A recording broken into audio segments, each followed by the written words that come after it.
এটা গছ পুলি কিমান ল'লে হাত দাঙি দিয়কচোন। আৰু 10,000 টকা কোনে পালে কওকচোন? নাই পোৱা। ইয়াতো বিজেপি MLA আছে, তথাপি পোৱা নাই। এয়া হ'ল কংগ্ৰেছ দল, এয়া হ'ল বিজেপি দল আৰু কংগ্ৰেছ দলৰ মাজত পাৰ্থক্য। আমি যি কথা কওঁ সততাৰে কথা কওঁ, আৰু বিজেপি যিখিনি কথা কয় মাত্ৰ মিছলীয়া কথা কয়।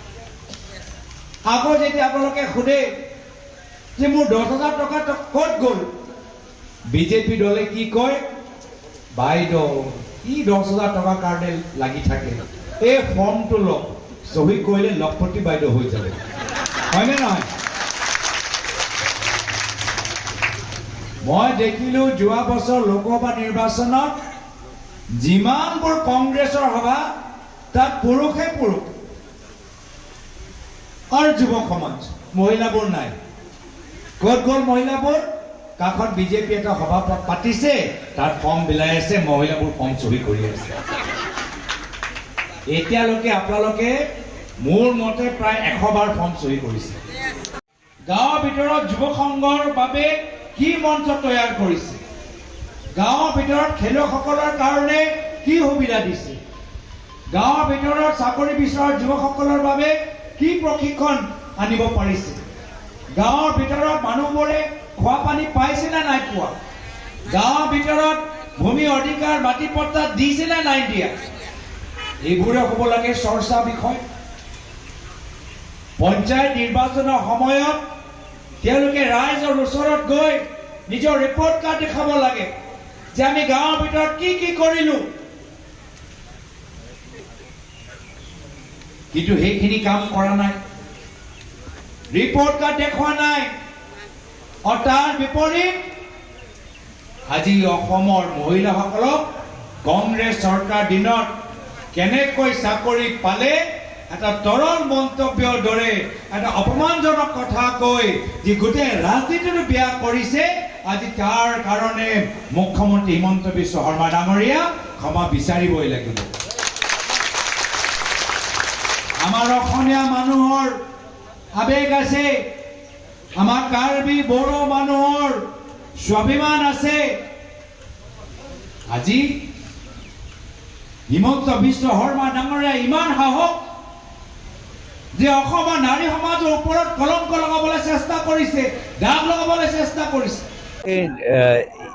ইয়াতো মহিলাসকলে কৈছে যে সিহঁতক বিশ্বাসঘাতক কৰা গৈছে, অমৃত কলহ আঁচনি পোৱা নাই, ঘৰৰ ভিতৰত JJM পাইপৰ পানীত নাহে, ইয়াৰ ভিতৰত বহুতো গছপুলি ৰোৱা এটা মিছা প্ৰলোভন দিলে 10,000 টকা, বহুতৰ ইহঁতৰ ল'ৰা ছোৱালী এতিয়া চৰকাৰী স্কুলত পঢ়িবলৈ সুবিধা পোৱা নাই, মদৰ সমস্যা সোমাই গৈছে, ড্ৰাগছৰ সমস্যা সোমাই গৈছে।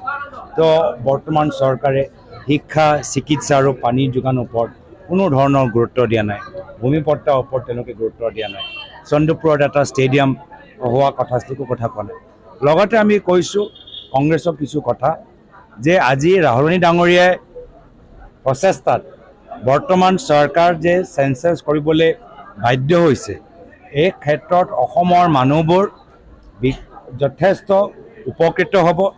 আমি গম পাম যে এই অঞ্চলৰ ভিতৰতো ইয়াত কাৰ্বি মানুহ কিমান আছে, ইয়াত বড়ো মানুহ কিমান আছে, ইয়াত ৰাভা মানুহ কিমান আছে, আমি গম পাম যে বিভিন্ন ঠাইত মৰাণ মানুহ কিমান, মটক মানুহ কিমান আছে, চুতীয়া কোচ ৰাজবংশী মানুহবোৰ ক'ত আছে। আৰু এইবোৰ চব তথ্য জনাৰ পিছত আমাৰ বিভিন্ন যে দাবী ছটা জনগোষ্ঠী জনজাতিকৰণৰ, আমাৰ আদিবাসী সমাজৰ কাষ্ট চাৰ্টিফিকেটৰ ক্ষেত্ৰত বহু তেওঁলোকে সুবিধা আমাৰ অসমৰ ৰাইজে পাব। লগতে আজি আমাৰ ৰাহুলনী ডাঙৰীয়াই কি কৈছে যে মাত্ৰ চেঞ্চাছ কৰিলে নহ'ব, আজি কলেজৰ ভিতৰত বহুত ST আৰু SC পষ্টবোৰ খালী হৈছে, ষ্টুডেণ্টৰ পষ্টবোৰ খালী হৈছে, প্ৰফেচৰসকলৰ পষ্টবোৰ খালী হৈছে। আমি ইয়াৰ চেঞ্চাছৰ ভিতৰত আমি চাবলৈ বিচাৰোঁ যে কোন কলেজত তেওঁলোকে ST SC পোষ্ট আৰু ৰিক্ৰুটমেণ্টৰ ওপৰত জোৰ দিছে। আজি এই ধৰণৰ কথাবোৰ যে আমাৰ প্ৰকৃত সমাজৰ লগত যে জড়িত, আমাৰ গাঁৱৰ মানুহৰ লগত যে জড়িত হৈ থকা কাৰণে ৰাইজে কংগ্ৰেছৰ সভালৈ আহিছে আৰু কংগ্ৰেছক সমৰ্থন কৰিছে। মোৰ সন্তান লৈ ব্যস্ত, মই এই অঞ্চলৰ সন্তানলৈ ব্যস্ত যে আজি তেওঁলোকে গাত কাপোৰ পিন্ধিবলৈ তেওঁৰ মা দেউতাৰ ওচৰত পইচা আছেনে নাই, তেওঁলোকৰ যি স্কুলত যায় তাত শিক্ষক আছেনে নাই, তেওঁলোকৰ ঘৰত খোৱা পানী আহেনে নাই, তেওঁলোকৰ বেমাৰী হ'লে চিকিৎসকৰ ওচৰত এই যেতিয়া যায় তেতিয়া ৰাস্তাটোৰ অৱস্থাবোৰ কেনেকুৱা, স্কুল যোৱাৰ ৰাস্তাৰ অৱস্থাবোৰ কেনেকুৱা। তো ৰাইজে দেখা পাইছে কংগ্ৰেছৰ বিজেপি ৰাজনীতিৰ মাজত পাৰ্থক্য। তেওঁ আমাৰ ল'ৰা ছোৱালী লৈ ব্যস্ত হৈ থাকক আৰু আমি অসমৰ জনসাধাৰণ দুখীয়া ৰাইজৰ ল'ৰা ছোৱালীৰ জীৱনলৈ ব্যস্ত। আৰু আমি বৰ্তমানৰ সময়ত আমি যিবোৰ কথা ক'বলগীয়া আছে আমি ক'লোঁ। আমি বৰ্তমান আজি ৰাহুল গান্ধী ডাঙৰীয়াৰ যি কাষ্ট চেঞ্চেছ যে আমাৰ হ'বগৈ, আমাৰ AICCৰ পৰা নিৰ্দেশ আহিছে যে আমি এইবোৰ কথাৰ ওপৰত বেছি গুৰুত্ব দিব লাগে। লগে লগে আপোনালোকৰ আগৰ প্ৰশ্নৰ লগত আৰু এটা যুক্তি মই দিবলৈ বিচাৰোঁ যে মাজতে বিজেপিয়ে ক'বলৈ আৰম্ভ কৰিলে যে আমি আৰু গৌৰৱ গগৈৰ লগত লাগি নাথাকোঁ, আমাৰ আৰু বিষয় আছে। কিন্তু যেতিয়া মুখ্যমন্ত্ৰী হিমন্ত বিশ্ব শৰ্মা ডাঙৰীয়া অসমৰ মহিলাসকলক অপমানজনক কথাবোৰ ক'লে, অসমৰ মহিলাৰ স্বাভিমানৰ ওপৰত যেতিয়া দাগ লগালে, আকৌ সেই নিজৰ ভুলটো লুকাবলৈ কাৰণে আকৌ গৌৰৱ গগৈ কথা ক'বলৈ আৰম্ভ কৰিছে। তো এয়া হ'ল তেওঁলোকৰ ৰণকৌশল যে মহিলাসকলক পৰা ক্ষমা বিচৰাতকৈ তেওঁ আকৌ আমাৰ ব্যক্তিগত কথাবোৰ আনিবলৈ চেষ্টা কৰি আছে। কিন্তু ৰাইজে চব কথা বুজি পায়।